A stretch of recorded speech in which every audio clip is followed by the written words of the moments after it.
पुढची महत्त्वाची बातमी आपण पाहूयात। केंद्रीय शिक्षण मंत्र्यांचा राजीनामा मुळीच घेऊ नये, सदाभाऊ खोत यांनी हे वक्तव्य केलं। त्यांच्या वक्तव्यावरून आता नवा वाद निर्माण होण्याची शक्यता आहे। आघाडी आतंकवादासारखी परिस्थिती निर्माण करते असं देखील सदाभाऊ खोत यांनी म्हटलेलं आहे। तर आतंकवाद्यांना लोकशाही मार्गाने सरकारने उत्तर द्यावं, केंद्रामध्ये नरेंद्र, राज्यात देवेंद्र आणि शिक्षणामध्ये धर्मेंद्र असं वक्तव्य सदाभाऊ खोत यांनी केलेलं आहे।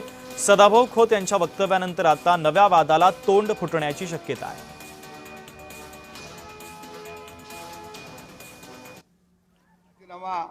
निश्चितपणाने येऊ नये म्हणून मी म्हटलं, महाराष्ट्रात देवेंद्र, केंद्रात नरेंद्र आणि शिक्षण खात्यात धर्मेंद्र, अजिबात बदल शिक्षण खात्याच्या मंत्र्याच्या मध्ये करू नये।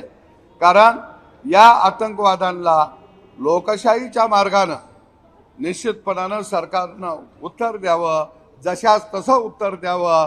कारण हा देश प्रगतीपथाच्या दिशेने जात आहे। त्या अकृत्य आत्म्यांना हे सहन होत नाही।